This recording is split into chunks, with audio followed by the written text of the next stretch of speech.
So the developer update June 2022. I've obviously already seen all of this. I'm sure most of you guys already have as well, but we're gonna take a look because a lot of this shit is super exciting. Myers has done it. I'm gonna skim through it. I'm not gonna just read through the entire thing. It would take like an hour. I'm gonna skim through it. I'm not gonna just read through the entire thing. It would take like an hour. So obviously we have the overhaul progression system, which apparently they say it's gonna take. It's reducing the grind by 75% roughly. And they said this also doesn't compensate for like blood point offerings and blood point codes and different things like that. So I mean, ultimately, this is gonna be sick. Now, yes, they're taking away double blood points from barbecue, and we're gonna live forever. Yes, they are doing that, but I'm hoping that they've calculated this shit correctly so that us losing that is still gonna be okay with not having to put as many blood points into everyone to actually get everything. So, I have my fingers crossed for that. I'm hoping that is the case. I feel like it will be, but we'll see. And then obviously, you get your perks now from prestiging. Tier 1, Tier 2, Tier 3 for P1, P2, P3. Also, one thing I thought was kind of crazy is, and this is things we already know, you don't lose anything when you prestige anymore. Now you can go up to Prestige 100. I thought it was gonna be no limit, but still, up to 100, man. Holy shit, yeah, seriously, it is a big patch. So, no longer is P3 the limit, we can go up to 100, which I think is fucking sick. We can actually, and then that shows up in the post-game screen, so I was correct with my assumption that this is what this is right here. The number, and then the little crest, I think they confirmed it in here, right? Oh yeah, those who reach Prestige 3 before the update will receive a special Prestige icon to recognize their achievements and commemorate the perks and add-ons they lost in the process. So, you get a special icon, which I'm assuming is something here. You're gonna get a special thing in the endgame. Which, okay, that's not the coolest thing in the world, but I mean, it is something. We'll have to see what it looks like. Who knows, maybe it looks badass. But you gotta remember, look at it this way. When Legacy came out, everyone thought Legacy was boring as shit. Everyone was like, man, this sucks. Good evening. Legacy it's lazy, it's just the default skin, whatever. Obviously, now that it's been like 5 years, now everyone sees Legacy and is like, man, Legacy's badass, that's so cool, you know? Like, as time goes on, this is gonna grow in value. So, I don't know. Of course, it's not anything like a skin, but I mean, we'll see.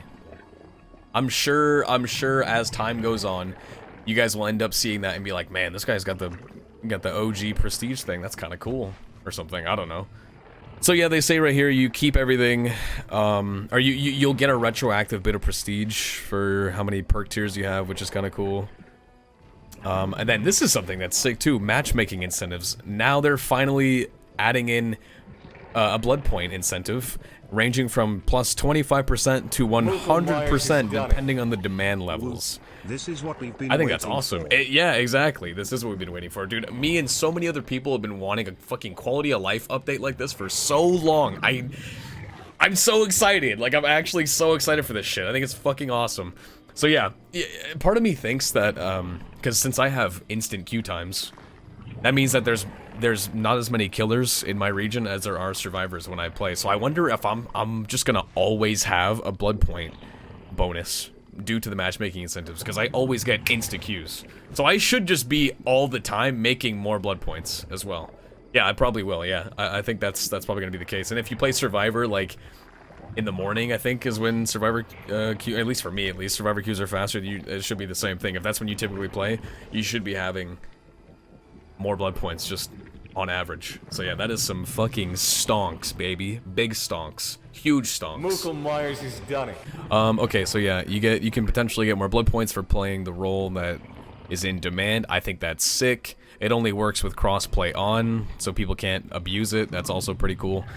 Let's see, gameplay updates. What else did they go? Oh yeah, gen speeds. Okay, so gen speeds are now from 80 seconds to 90 seconds, so they bumped that up. You also now, when you kick a gen, instantly remove 2.5% of the max progress. I don't really think this will be anything that's like too crazy. I mean, it's only 2.5%, so it's really not that big of a deal. That's a pretty minor change. The gen's going up from 80 to 90 seconds, though, is going to be something that they might need to tweak. I don't know. We'll have to see what that's like. Okay, let's get back into this. So general killer improvements. They're also making it so you break pallets and walls 10% faster, interesting. So you basically get tier 1 brutal strength for free. Gens can also get kicked 10% faster, so there's that as well. And then they're also making it so that you get basically two free save the best for last stacks. Just base kit now. Successful basic attacks are reduced by 10%. Now 2.7 seconds down from 3 seconds. I mean, oh yeah, and then also the survivor's speed boost duration is reduced by 10% as well. So now 1.8 seconds was 2 seconds. This is okay. So this is cool, I think. But when you mix save the best for last into this, that's when I think this could get a little concerning.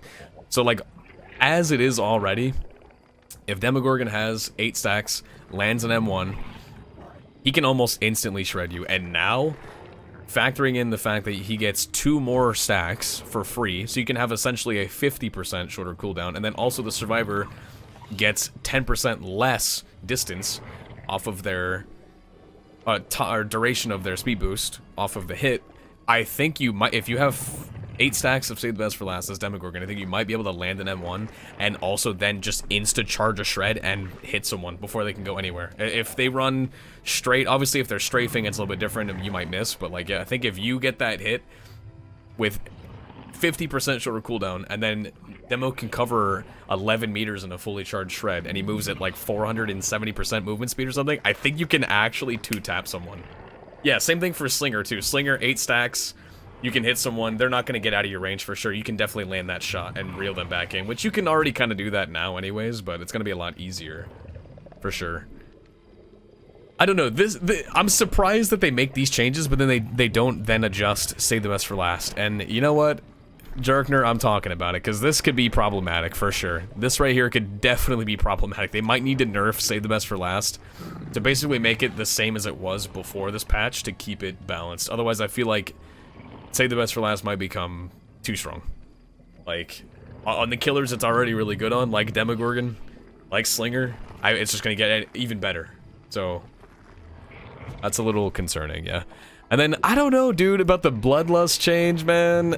Did we really need to buff Bloodlust? Like, we already have all these great buffs to Killer. Breaking pallets faster, hitting people with a shorter cooldown, they get less distance. Do we also need Bloodlust to activate sooner? Like, at the very least, Tier 1 activates at the same time, 15 seconds and 15 seconds. But, this was fine before. I don't even think they needed to touch this, then. Fix the map. I mean, yeah, like really, the maps are the issue. So like Bloodlust still to this day is essentially just a band-aid fix, you know? Like, I don't know, man. I feel like they could have just left Bloodlust the way it was and not even touched this, and it would have been completely fine. Because when you factor in all of the other general killer improvements we have, I don't know if this is even necessary. Like, it just almost feels like it might be too much. So we'll see. I feel like they might have to revert some things from this patch. But, yeah, I don't know. Okay, and then, let's see, camping and tunneling. So, let's see. On the survivor side, there's a clear preference for perks that grant a second chance. Borrowed time, Decisive Strike, Dead Hard, and perks of that nature help a survivor avoid certain death, leading to an extreme usage rate. The benefit of these second chance perks is how they help prevent unfun situations, namely being camped or tunneled out of the game. In order to incentivize a meaningful change to the meta, it was clear that we needed to address these controversial tactics. Second chance perks should be nice to have, not essential to ensuring enjoyable gameplay. True. Any truers? Moving forward, survivors will receive a 5-second endurance effect after being unhooked. This gives the unhooked survivor an opportunity to reach a nearby window or pallet, or for another survivor to position themselves for a protection hit. Additionally, you'll also get 7% haste for that 5 seconds. So basically, you get a buffed in a way, but also nerfed in a way, baseline borrowed time, which I think is cool. I think that's pretty sweet. The haste is pretty nice too, and I think it's cool that they made borrowed time just essentially just amplify these by 10 seconds. So you get 10 seconds of endurance and 10 seconds of 7% haste, which is 10 seconds bonus, so it's 15 seconds total, which is fucking nice, honestly. But now but see, this was the idea. Now it doesn't feel like borrowed time is going to be an essential perk, which is sick. If you want to run it, good. That's great. You're going to have a really good time unhooking people. That person's basically, there's no way they go down with 15 seconds of endurance and then also 7% haste. That's a lot. So BT is not going to get used as much, but it's still going to be a good perk. Like this is an ideal change in my opinion. They're not just gutting the perk, which I think is great. Collision still exists. Yeah, I mean, dude, that is a problem. That might be a thing because body blocking with borrowed time has always been a pain in the ass, and now the survivor's going to be faster, so they have an easier time getting in front of the killer if the killer's trying to avoid them. So, I mean, I'm not gonna lie, I would love to see collision removed from the survivor while they have borrowed time, or even just endurance in general. I think that is, yeah, like, yeah, collision with off the record. Yeah, they might need to do that. That might need to be a change. When you have endurance, you have no collision, because that shit's annoying. That's like really annoying, and especially and essentially the whole idea behind these changes is to incentivize the killer to not tunnel.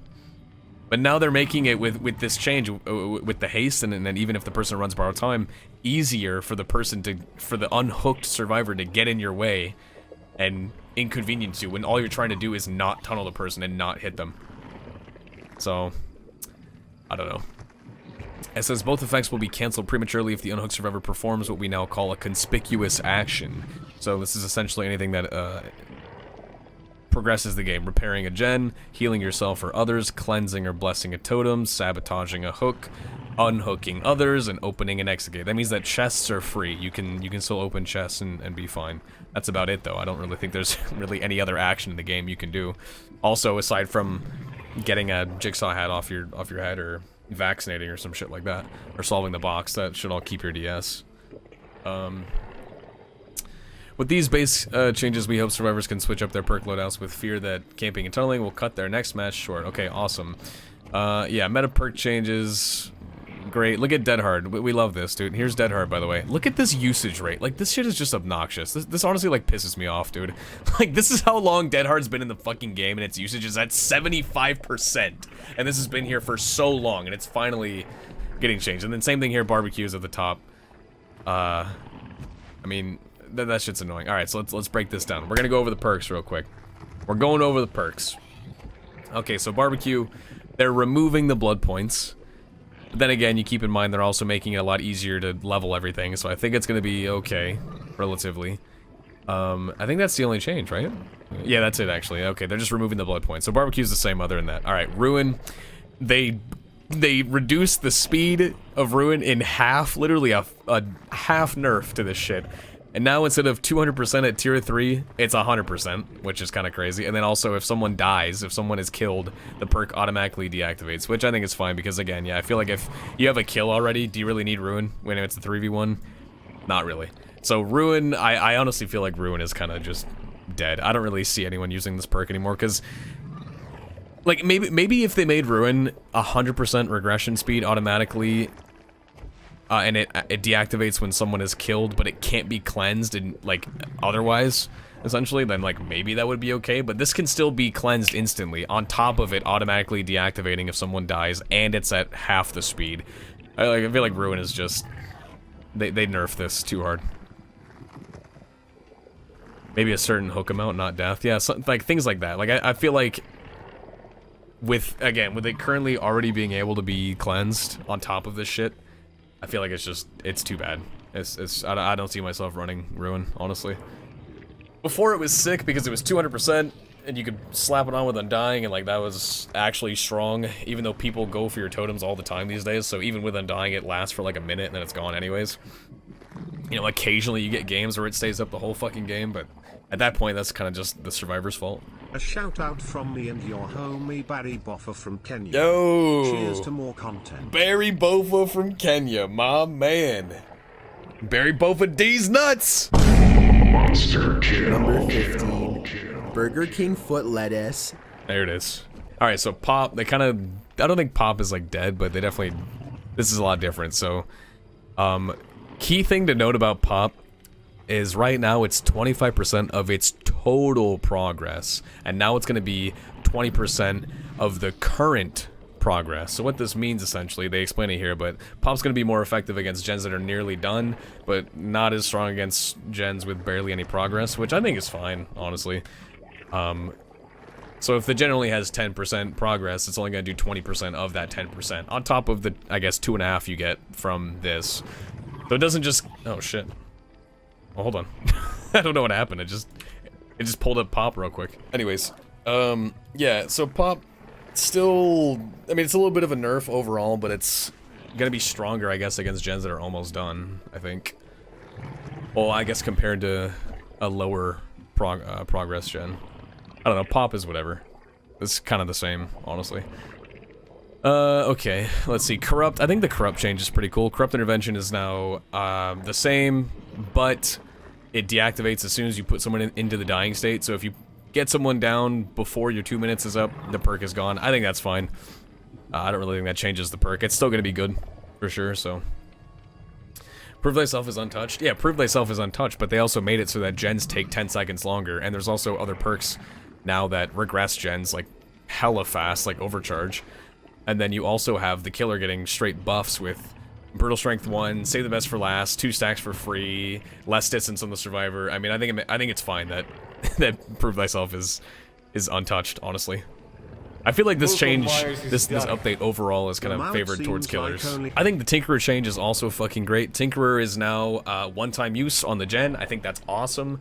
You also now will get more time because it's going to activate at 70%, but the gen now takes 90 seconds. So essentially you have more time to get to the gen and travel to it, which is cool. Tinkerer, fine change, I think. Not that bad. NOED, this is kind of interesting. So NOED now. Survivors will now see the Hex Totem's aura within 4 meters upon activation. This range increases to 24 meters over the course of 30 seconds. So basically, NOED is not going to be something that can just win you the game for free. It's essentially going to get you 1 down, maybe 2, if you're lucky, and then it should be getting cleansed at that point. This also incentivizes people to stay in the game to cleanse the NOED and help their team, but then that also puts them at risk to getting caught by the killer and going down. I think this just makes shit more interesting, so that's cool. I like that. I think the NOED change is cool. There's definitely different things they could have done, but I don't mind this. I think this is fine. Okay, so Pain Res, basically what they're doing with Pain Res is just removing half the perk. They're just getting rid of the information aspect where people scream and stuff. That's fine. You also, something to keep in mind here is the perk. It says that it sparks instead of blows up. The generator, the affected gen will now spark upon losing progress, and the survivor will no longer scream. So what this means is even if no survivors on the gen, it's still not going to give you that explosion notification, so you still don't know which gen is blowing up unless you can physically see it. But if it's like across the map, you're not going to know. But I think that's fine. Because the information, they did kind of nail this. A jack of all trades, sorts granting both powerful regression and crucial information. I mean, this Pain Res just gave you so much in one perk slot. I mean, this is fine, I think. So Pain Res, good nerf, I think. Okay, Dead Hard. The one perk I have been moaning and bitching and complaining about for so long. Here we are, Dead Hard. Dead Hard is by far the most used perk by survivors, and it's easy to see why. In the right hands, it acts like a third health state, allowing a survivor to escape a situation where they would otherwise go down. True. There are 2 main ways Dead Hard is used: to dodge a hit and for distance. To get to a nearby pallet or window. In the latter case, there's not much a killer can do. True. Therefore, Dead Hard will now provide the endurance effect for 1 second when activated. If you time it right, you'll prevent the hit and gain a movement speed boost. This will remove Dead Harding for distance. Holla fucking Luya, man. And make it solely used to dodge hits, which killers can anticipate and even bait accordingly. Now, here's the thing with this. You can't E for distance, right? But you're going to get a second of endurance, and I'm assuming while you have that endurance, you can still vault and do all that sort of shit, which you should be able to do. So a full second of endurance on command, I agree with what you were saying, Robert. I think you should be able to, as long as you still use it correctly, this perk might still be strong. We'll have to see what this is like in like actual games, because if you're going to be running to a window, there's a lot of times where you can queue up the vault, but you're going to get hit mid-vault and you go down. But if you just pop Dead Hard right before you do it, if you just pop Dead Hard, then vault, then you're good. And if you get hit, then you've essentially got life while vaulting something. You get hit and bam, now you're peepo speed off that hit right there, and you didn't lose a health state. So, I don't know, man. Dead Harding for distance is no longer a thing. But then again, you also have activatable 1 second of endurance, which if timed correctly, if timed right, can still be strong. Now I'm curious to, and again, I don't want them to just like my title says, put Dead Hard in the dirt, right? I don't want this perk to be a dead perk. Like, I still want it to be used, just like Lithe is still used and Balanced Landing, etc., but just not be as oppressively strong as it is currently. Like, I still want it to be good. So what I'm hoping is that they make it so that Dead Hard in its new state is going to be good, but not as good as current, and is going to overall limit the amount of free situations where you just use the perk and you're good, you know? Like, dude, I don't want them. Listen, anyone who's saying nuke it, kill it, you guys are killer mains, okay? You guys are exposing yourselves for being killer mains, all right, bud? Come on now. See the other side. Listen, we need survivors to still have some good things, okay? Survivors need to still have some decent perks and shit. Like, they also kind of just killed DS, which is something else that's kind of interesting. DS is now only a 3-second stun instead of 5 seconds, which is big. That's pretty big. I'm overall, I'd say I'm happy with the Dead Hard change, but I gotta see what it's like when you get in the game. I gotta see how it plays. If it's still just as strong as current Dead Hard, they need to do something else. Maybe cut down the endurance duration or something. I don't know, but we'll have to see. Let's move on to Decisive Strike here. Okay, so yeah, one of Decisive Strike's main appeals is its efficacy at preventing tunneling. Is that the word, by the way? In light of the upcoming base game changes, we expect Decisive Strike to drop in usage slightly. For the most part, we find the perk to be healthy for the game and easily avoidable for killers who choose not to tunnel and unhook survivor. That said, at the end of the match, there's often nothing the killer can do to prevent a survivor with Decisive Strike from escaping. This is very true, dude. When you have DS in the end game, you're pretty much untouchable. When you have DS in the end game, dude, and the gates open, like, you're out. There's no way you don't lose. Like, you're just gonna win. So, moving forward, Decisive Strike will now deactivate once the exit gates are powered. In addition, the stun duration has been reduced from 5 seconds to 3 seconds. We'll also be simplifying the description of the perk. So basically, I wouldn't say they killed DS, but late game DS, they killed. Late game DS, this perk is useless. This is no longer... It's basically just inactive in the late game, which I think is fine, honestly, because again, late game DS is essentially just a free escape. So... early game, mid game, it basically just, while the gens are still up, DS is gonna basically be still the same. And I think even with the stun going down from 5 seconds to 3 seconds, I think it's still gonna be good. I mean, a 3-second stun is still substantial. So, I mean, this is gonna be okay, I think. I don't think it's gonna be too bad. I think people will still run it. But see, here's the thing, though, man. Here's the thing. We get the DS nerf, right? But then we have shit like... Where is it? Did I pass it? Where's off the record? Did we pass off the record? Oh, here we go. Yeah, like off the record. Okay, upon being unhooked, gain the endurance status effect for 80 seconds. 80 seconds of endurance after being unhooked. This effect is lost upon performing a conspicuous action. While this is a lengthy endurance effect, any game progression active or action will cancel it prematurely, making it purely for evading the killer after being unhooked. This right here is essentially your DS in the endgame. So if you want that same effect, just slap on off the record. You got 80 seconds of endurance, dude. You can. This is essentially almost a better Decisive Strike than before, because before DS was only a minute. This is now 80 seconds. So I think, yeah, if you want to just secure an escape in the end game, you could just slap on off the record. And yeah, if you want to really make sure, put on Tenacity too, so that if you get slugged, or even DS, you could do DS off the record Tenacity. So if you get down and then they slug you, you're still Peepo speed and you're getting out. And yeah, this is not just one time too. This is any time upon being unhooked. Upon being unhooked. So this can happen multiple times. You get 80 seconds of endurance. Now during the game, it's not going to be that strong because it's just purely for evading the killer, and that's fine because you're not doing any gens, you're not healing anyone, you're doing nothing. So I think it's okay during the game, but I think end game this might be... I mean, again, this is basically just a free escape. But see, yeah, body blocking can be a problem. That can be. But at that point, maybe just hit the person. I don't know. We'll have to see how it plays. And yeah, true, you can get healed while having this up. You could get off the hook, get healed if, say, the person has Will Make It or something, or maybe you run Resurgence with it. You get healed in 5 to 10 seconds, and then you have 75 to 70 seconds, over a minute of just straight endurance, which still works after you're healed, right? It doesn't stop you from going down in like from a chainsaw if you're healthy, but you can get, say you're playing against a Wraith, they could hit you and then hit you again, right? I don't think you lose endurance at full HP. If you have this perk and you get hit by a chainsaw, it will block the hit still.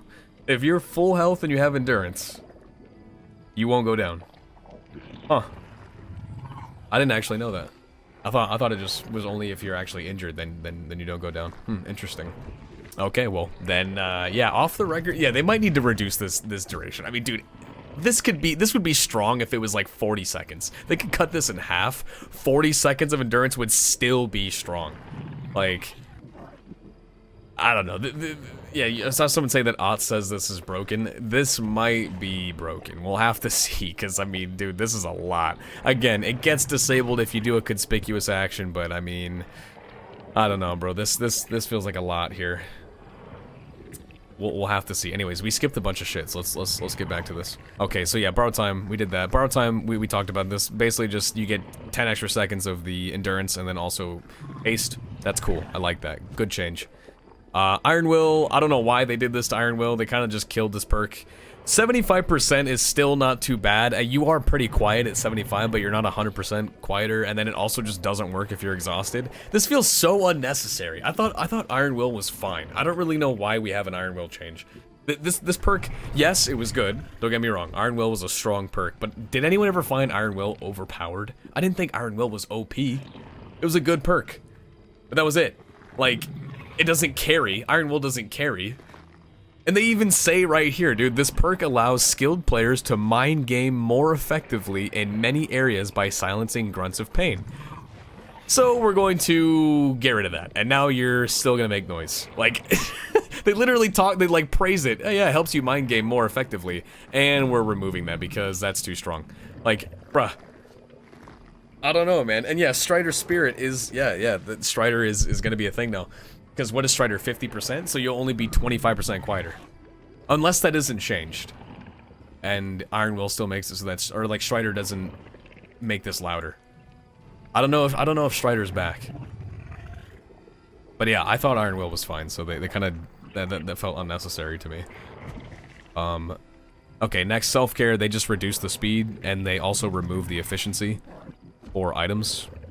Kind of interesting, dude. I felt like self-care being at 50% speed is already pretty slow. This isn't really, like... Granted, being able to heal yourself without anyone else is a very strong ability. That is quite nice. And if you coupled this with a medkit with the efficiency, it did get kind of strong. So I think the fact that they removed the efficiency is fine, but I think they probably could have left the speed at 50%. Dropping it down to 35 now, is a... I don't know, this might be too much. I don't know. Yeah, and that's, yeah, exactly. Circle of Feeling is now unchanged. That is kind of interesting. Circle of Feeling is 50%. This is 35. But see, Circle of Feeling, you still need to go bless the totem and do all that shit. You gotta be in the area. Self-care, you don't need to do any of that. You can do it anywhere. You do it mid-chase. Like, there's more, you have more freedom with self-care. Like, that's the benefit. So I guess, you know what, if you look at it that way, I guess it makes more sense. You got more freedom with self-care. You can do it anywhere, whenever you want, but it's at a slower speed. Only by 15%, by the way, which isn't a huge margin. Whereas Circle Feeling, you have 50%. So, a little bit faster speed, but you have to be in the boon, and you have to take the time to bless the totem. So, I guess if you stack it up to Circle of Feeling, I guess it kind of makes sense. Is it Nurse stronger now? Yeah, Nurse is definitely stronger. Yeah. Yeah, when you factor in less movement speed off of a hit and a shorter cooldown, Nurse is definitely stronger. Yeah, they might need to, these changes, while they look kind of cool, at the same time are quite concerning as well. The like base game changes. I don't know, man. Watchers skip to the 1 hour True, but hey, man, we gotta talk about this shit. This is important. This is important stuff. Very important stuff. Pixel, thank you for the bits. Alright, Spine Chill. So Spine Chill, I feel like they kind of made Spine Chill kind of shit. I'll just read the whole thing and I'm gonna give my opinion on what I think they should have done. Alright, so this perk excels at alerting survivors when a killer is approaching, and in high skill lobbies, the vault speed increase becomes the primary draw. There are a few aspects of this perk we would like to clean up. Spine Chill will now only activate if the killer has a clear line of sight to the survivor. This will remove the awkward counterplay where the killer must look away to ensure a stealthy approach. Next, we'll be adding a short 5-second buffer. Lingering effect of Spine Chill. This will prevent the perk icon from flickering when the killer looks around and makes the action speed boost more consistent. That's kind of cool, I guess. Finally, we'll be removing the vault speed bonus entirely as it does not suit the perk's nature. Okay, so here's what I think about this. I feel like no one's going to run this anymore. And this is what they should have done. This is what I think would have been way better. If you're not following Bronx, bro, then go ahead your mom's a hoe. and It's not my remove fault. the vault speed bonus. That's fine. That can be gone. Whatever. What they should have done instead, this would be a nice change for both Survivor and Killer. Well, I guess mainly Killer. But it would tie in and more with the game's mechanics and bring it more into the current year, because this is a perk that's been in the game since release.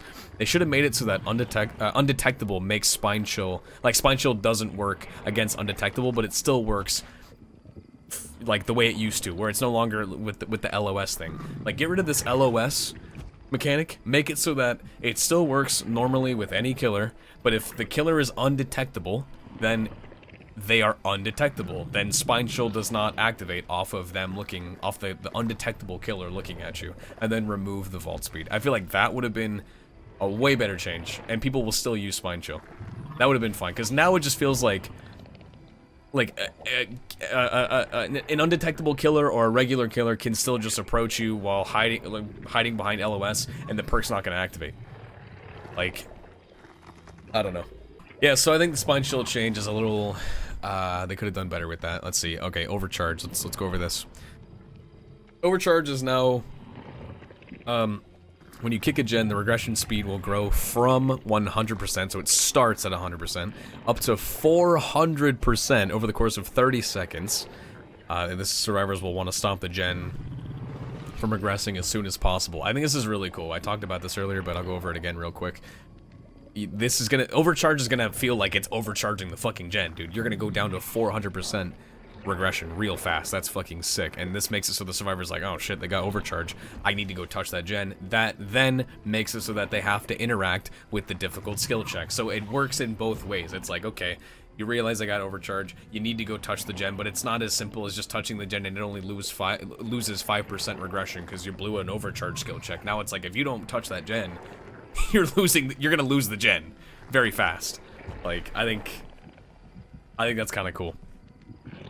Nerf slowdown to make new slowdown. Yeah, see, look at it this way, man. Killer, even though they're making it so that the gens take 10% longer, or 10 seconds longer, rather, killers still need slowdown perks. It doesn't mean that killers can you just don't need slowdown perks anymore. It's still necessary. And hey, man, I'm alright with them buffing different perks like this, rather than us still seeing Ruin and Pop and Pain Res all the time. Now we're gonna see Overcharge and like maybe Brine and Eruption, like some different perks you would barely fucking see. Also things like Jolt, they just remove the cooldown from Jolt. I think that's sick.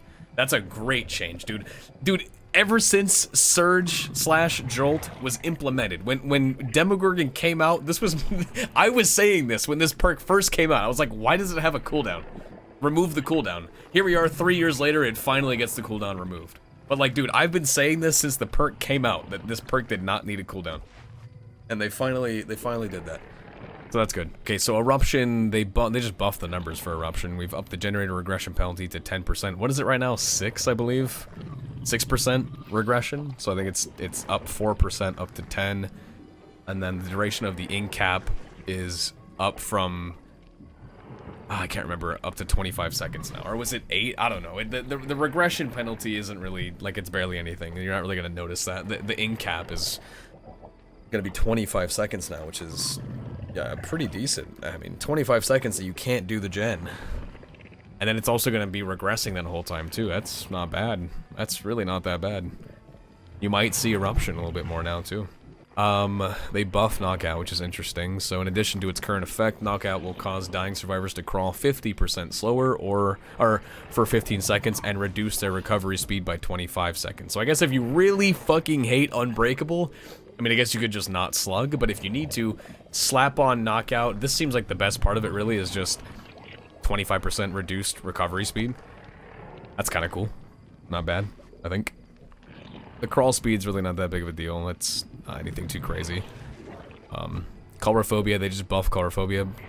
This perk will now increase the speed of skill checks by 50% on top of its current effect. Sure. I mean, this doesn't really feel like that big of an impact. This should be fine. Okay, Dark Devotion. This is now, they just removed the basic attack requirement. I think this is great. I wish going forward, if they're gonna make perks like this, they just never have this basic attack requirement, because there's so many killers that never use those fucking perks because it never makes sense. Like Huntress, for example. Yeah, Huntress will still have a lullaby, but you'll get a fake tear radius on someone across the map if you land a hatchet. Bam. If it's the obsession, you land the across map hatchet, they just have your tear radius now. Like, That's kind of cool, I think. and yeah, like Jolt still okay, I think it's fine. I guess it's a case-by-case basis. Yeah, like Jolt still has the M1 requirement, but I think that's okay now that it has no cooldown. If this was just happening on every down, whether it's a basic attack or a shred or whatever, and just all the gens in the area are blowing up with no cooldown, and Jolt might become fucking annoying, so I think Jolt is probably okay just being M1 only, or basic attack only. So yeah, I guess they could do like a case-by-case basis with this shit, but Overall, I think they should remove the basic attack requirement for a lot of perks. That would be my opinion. Okay, next, Lethal Pursuer. They just buffed Lethal. On top of what it already does, it will now extend the duration of all aura reading effects by 2 seconds. So you get 2 more seconds of barbecue, 2 more seconds of undying, 2 more seconds of... This would work with like glowing concoction too. Like on Huntress, you could throw glowing concoction, greasy black lens for Cenobite, get 2 more seconds from that. I'm all ears, 2 more seconds from that. That's all not too bad, dude. Lethal's actually gonna be sick now. I think. Oh yeah, Floods of Rage? Imagine Lethal Pursuer with Floods of Rage. Floods of Rage is already 7 seconds of aura reading, if I remember correctly. So you'll have 9 seconds. Basically Lethal Pursuer again every time someone unhooks from Floods of Rage. That's a lot. 9 seconds of aura reading on everyone? Dude, Lethal and Floods of Rage is gonna be a sick fucking combo. Or yeah, Compound 21. Yeah, there's a lot of add-ons that reveal auras. This would be really good with Lapros Lycan too. You'd get 5 seconds of aura reading after you come out of a portal if you have Lapros Lycan and Lethal Pursuer. Like, this shit's gonna be sick. This would go... Lethal Pursuer will be good with all of the mirror add-ons for Myers, if you want to run those. That's something. Black Incense is gonna get 2 extra seconds. Yeah, Black Incense will get 2 extra seconds. So you're gonna have pre-nerf Black Incense if you run it with Lethal Pursuer. There's a lot of things where this is gonna be quite strong. You might see Lethal Pursuer quite a lot, I think. Yeah, Jess, dude, Thanatophobia. I gotta say, with the gens taking longer, and Thanatophobia getting a slight buff, and kicking gens becoming more effective, I'm afraid we're gonna see Forever Legion make a comeback. I really don't want Legion to become that killer that is just even more fucking annoying, because all they have to do is just hit everyone, and if they run Sloppy Butcher, you got a 22% debuff on all the gen speeds, and they also take 10 seconds longer, and it's like, what if they run fucking Pain Res, or they do Overcharge Brine? Like, oh man, I really hope that doesn't become a thing. It very well could be. I don't know why Thanatophobia is getting buffed. Why did this have to happen? Why did we need a Thanatophobia buff? This perk was fine the way it was at 20%. Even though it's only 2%, why even do this? This was fine, honestly. Okay, so I'm glad they're showing Gift of Pain some love. Scourge Hook, Gift of Pain, finally might not be useless. So the perk also shipped with safer numbers will be increasing the action speed penalty to 16%. Right now it's only 9, so you're getting a 7% bonus to the reduced gen speeds. And here, you know, I'll explain the perk because I'm sure a lot of you guys don't even know what the fuck this perk does right now. Gift of Pain is when someone gets off of the Scourge Hook, they have Mangled and Hemorrhage until healed. And then once they are healed, they're going to experience now a 16%, up from 9%, 16% debuff to gen speeds. I think it's only gen speeds. I don't think it includes healing, until they get injured again. So, I mean, 16%, that's not bad. I mean, that's like 3 stacks of Thanatophobia on that one person.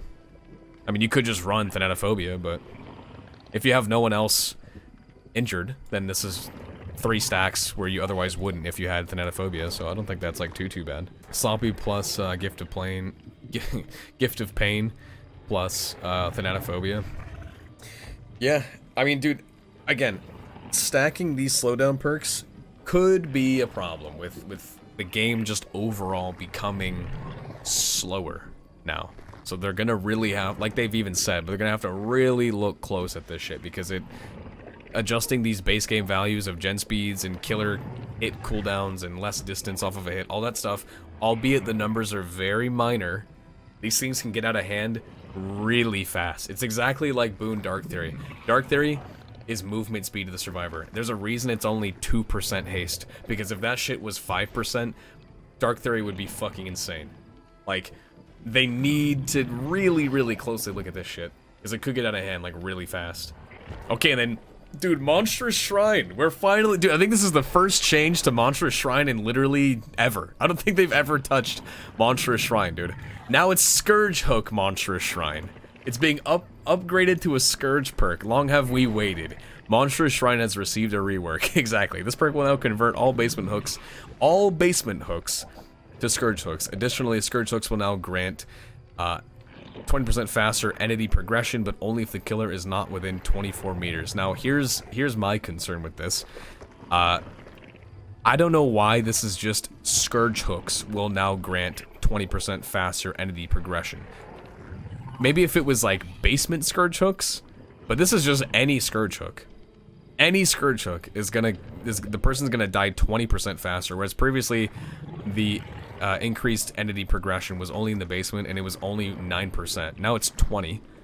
I don't know why this is here. I feel like this is completely unnecessary, dude. They could have just made it so that Monstrous Shrine just made the basement hooks Scourges, and then those basement hooks, only the basement hooks have this 20% faster entity progression, but only if the killer is not within 24 meters. I think with this just being any Scourge, like across the map, this might be too strong.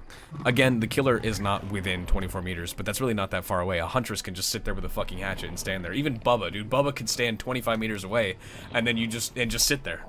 And then anyone who goes in for a save, he can cover 25 meters in like 5 seconds, and just be right there. Like, and especially if it's in basement. If a Bubba is running a basement build with Monstrous Shrine, you just hook the person in the basement, and then you just stand outside shack 24 meters away. That's not that far. It should be like maybe like 40 meters or something. Like, if they're gonna keep this, it should be like 40 meters. This 24 is too short, I think. Again, we'll have to see how it plays, but I feel like this number should be a lot larger. Basement demo with a portal and Monstrous Shrine. Yeah, exactly. That's the thing. Like, basement demo is going to be insanely good. Even Dredge can teleport to the shack lockers. I mean, Freddy, potentially, if there's a gen in shack. Basement Demogorgon with Monstrous Shrine is going to be strong as fuck. Absolutely. Yeah, basement Hag, too. I'm not even considering Hag. Yeah, Hag. Ranged Nurse, you could just hold a blink. True. You could do that. If you got double range, you can cover 24 meters in one blink. Yeah. If not, 2. Absolutely. This is a little concerning. This part, I think, either they keep it so it's every Scourge hook and they increase 24 meter range, increase this to like 40 meters, or they make it so that it's only the basement hooks and they can just keep this at 24, I guess. I don't know. A little concerning. So yeah, if I want to be a back to basement Bronx, I can most definitely do that. Insidious? No, Insidious is... This is just a range thing. You can't Insidious undetectable in the basement. You're not going to get this regression speed. So that won't work. Okay, Survivor perk buffs. Calm Spirit. This is not a buff. I don't know why this is in here. They straight up nerfed Calm Spirit. In addition to Calm Spirit's current effects, you can now open chests and cleanse and bless totems silently, albeit at 30% reduced speed. No one's going to run this. Literally, no one's going to run this. They need to remove this reduced speed or give you an option to do these things silently. Otherwise, there is no fucking reason to do this. Unless you're not going to be blessing a totem and you're not going for chests. If you know you're not going to open chests and bless totems, but see, it also affects cleansing totems too. So like, sometimes you need to cleanse a totem. It would be fine if it was just blessing and opening chests. You don't have to do those things, but sometimes you kind of need to cleanse a totem, and you're going to be doing it 30% slower for no real reason, aside from doing it silently. Like, I don't know, man. Calm Spirit, I think, at a nerf overall. I don't really think this is a buff. And And yeah, that's a good point too. Even if there's no speed penalty, you're still not really going to see this perk used. Calm Spirit's still going to be a dead perk. No one ever uses this anyways. You'll still never see it. So yeah, I don't really know about this. I wouldn't say this is a buff, guys. Might need to relook at that one. Okay, Saboteur. Cool change to Sabo, I think. Now you just get to see Scourge hooks highlighted in yellow. These auras are shown in yellow when a survivor is being carried. I think that's great. Cool change. With Scourges becoming the meta and being used more often, I think it's cool that survivors can now have a clear way to tell and disable these Scourges. Okay, so Botany gets buffed. Botany up from 33% increased healing speed to now 50%. Sure. I think that's fine. I mean, if you want, we did the math. We did the math. Mr. Robert did the math in Discord. We had a full-on discussion in Discord earlier, but we were talking about all this shit. Apparently, this is stonks. If you're gonna run Self-Care and Botany, before it was, what was it? 50% heal speed from Self-Care and 33% from Botany. But now it's gonna be 35% and 50. So it went up, essentially you got, what, 2%? No? You got 2% bonus, or a 2% increased speed? Yeah, it's only 2%. But now if you're gonna run Self-Care and Botany, you actually are gonna be doing it 2% faster now. And that's some stonks, baby. That's some stonks right there. At the end of the day, that's not really a big deal, but if you're gonna run the 2 perks, this is actually a buff to running Self-Care and Botany. Oh, that's some big boy stonks right there. Okay, off the record, we already talked about this. This perk might be broken. 80 seconds of endurance, I don't know. A little concerning, we'll have to see. Alright, Lucky Break. This is kind of cool, I think. Perk is great for escaping a chase, true, but the effect quickly runs out. We're giving survivors a way to recharge Lucky Break. Each second spent healing another survivor increases the Lucky Break, or increases Lucky Break's duration by 1 second, and you can't exceed the starting duration, which is a minute. So, you can get your Lucky Break back. Dude, Lucky Break is a really strong perk, so I think this might be, you know, as long as you're healing people, which is, okay, you're not doing gens, you're doing something other than doing gens to get your perk back, sure.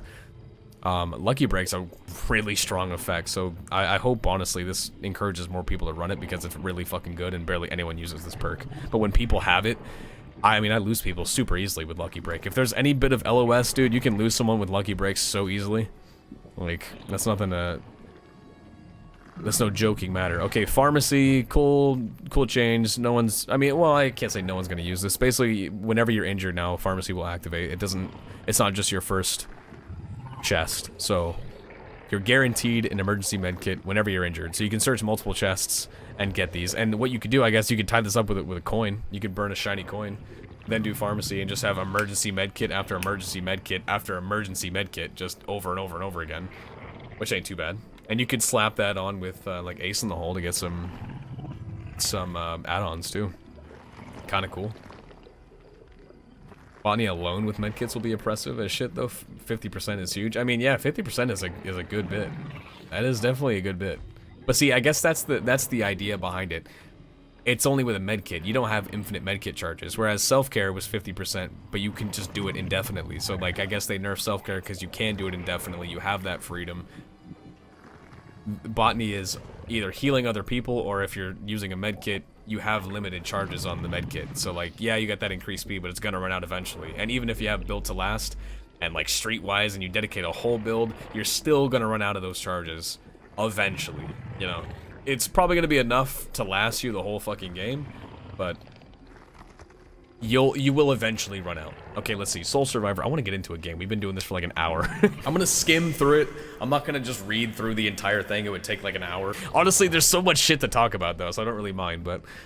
Okay, Soul Survivor, in addition to hiding your aura like it already does, you'll now, increases your generator speed by 75%, and your exit gate and hatch action speed is now increased by 50%, and this is only active when you're the last person standing. This is cool. I mean, I don't really think anyone's gonna run Soul Survivor that much, but now you might actually see people use it. And maybe a little bit. I mean, this isn't gonna... Again, Soul Survivor is not gonna become a meta perk by any fucking means, but I guess you get a cool buff of 75% faster gens and you can open the gate 50% faster. I mean, that's pretty nice. If you're the last person, a 50% faster door. What is the gate opening speed? It's 20 seconds, right? So you could open a gate in 10 seconds? Or no, sorry, it would be 15 seconds, actually. If a gate is 20 seconds, it'd be 15 seconds, right? Okay, so Distortion, you can now gain a token for every 30 seconds spent within the killer's tear radius. This is kind of cool. I like that. You can get this perk back. I always felt no real push to use Distortion, considering it has limited uses and then it's just gone. And it can be eaten up very easily through certain killers' add-ons and perks like Barbecue that every fucking killer runs, etc., etc. So I think Distortion's cool. You can do a little something to get a token back. I like that. Distortion buff is cool. Lightweight, also pretty cool. In addition to Lightweight's existing effects, your scratch marks will become more sporadic, making you harder to track. Your scratch marks will also fade 3 seconds sooner, up from 1, 2, 3. Or, okay, sorry, 5 seconds sooner, up from 1, 2, 3. Wait, am I confusing myself? Did they put these numbers backwards? Shouldn't it be 3, 4, 5? Not 5, 4, 3? Yeah, they meant 3, 4, 5. Yeah, I'm like, wait a minute, this is the same thing. Like, okay, yeah, so now it's gonna be 5 seconds sooner. Right. Okay, yeah, so they just fucked this up. Alright, so yeah. You're gonna have more sporadic scratch marks. I wonder if that means it just puts scratch marks in random fucking places around you. Like, it's not just a straight path. That must be what it is.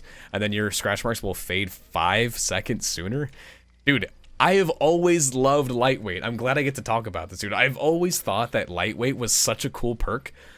But its numbers have never been strong enough to really warrant you running it. But now it feels like you can actually run this perk and it would be okay.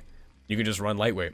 You got more sporadic scratch marks, and they fade 5 seconds sooner. 5 seconds is pretty decent. That's pretty substantial. That's actually not too bad. Like, if you run like Dance With Me, even with Lightweight, like, there's no way the killer's gonna find you. Or even if you just use Lithe or something and you vault and then you just peepo speed Lithe and Lightweight. If the killer doesn't, like, really hone in on your scratch marks, they're gonna lose you very fast. Or if you're not injured, rather. If you're injured, okay, they'll follow your blood. But, I mean, I feel like there are ways that you can very easily be okay with this. And, you know, we could run Self-Aware or Fixated. We could run that and see what it's like, even. Just get a full-on visual for ourselves as a Survivor player to see how quickly, you know, like, yeah, it's 5 seconds sooner, but just get to see a visual of what it's like. Okay, Deja Vu, this is like the dumbest change in the world. To help survivors power the 3 closest gens, Deja Vu will now grant a 5%, a whopping 5% repair speed bonus to the revealed generators. Wowee! 5%! Holy shit, that's amazing! 5%? Woo! Yeah, like, come on, dude. What is that? That's stupid. You might think, okay, Deja Vu is a cool perk to maybe help you with a 3-gen situation, but dude, 5%? This is not, you can't even notice this. This is like nothing. This is gonna shave off, what, like 2 seconds off of the gen? Like, 5% gen rusher based. Yeah, I don't know. Okay, this perk right here, No One Left Behind, this might be the one I'm the most excited about, aside from the Dead Hard change. This right here, okay, No One Left Behind.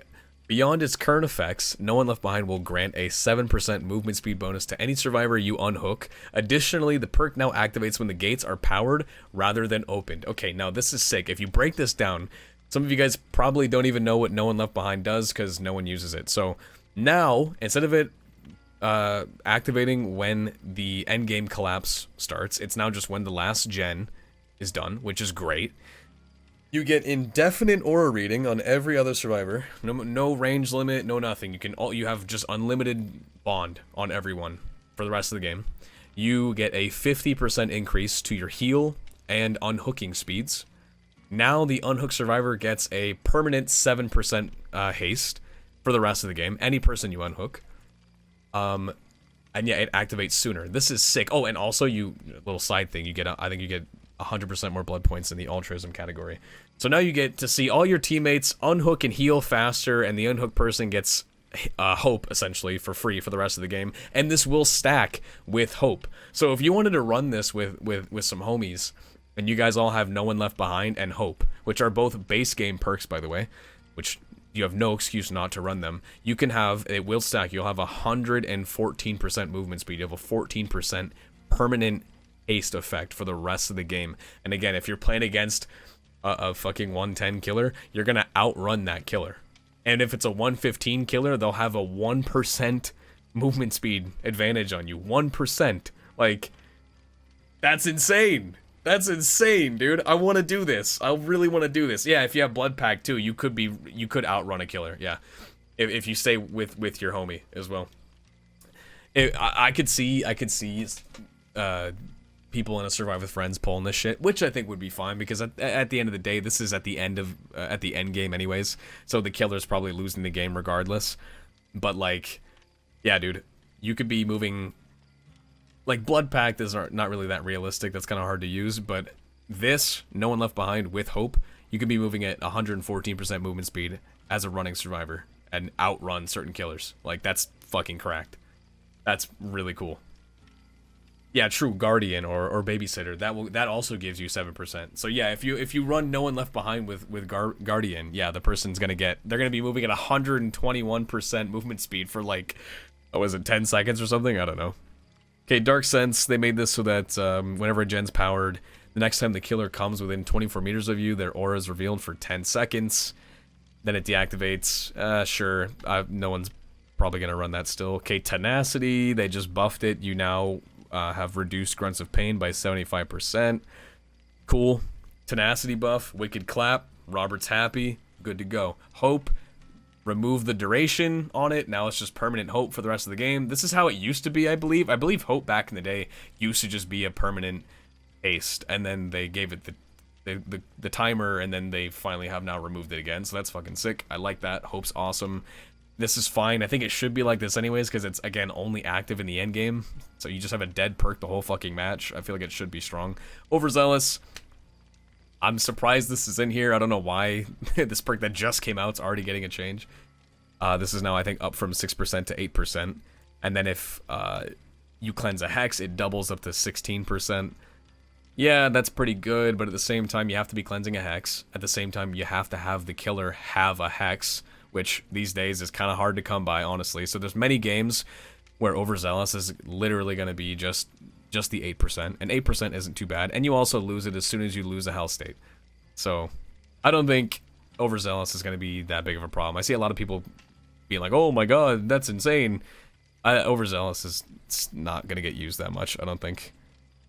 So yeah, and then We're Gonna Live Forever, same as Barbecue, remove the blood points, but again, keep in mind, we're going to be, the grind is reduced by a lot, plus there's also, you can still run your blood point offerings, you've still got blood point codes, and the incentives for playing different roles, which is coming, so I think we'll be fine without the blood points from Barbecue and win We're Gonna Live Forever. RIP, one F in chat, though, for the blood points.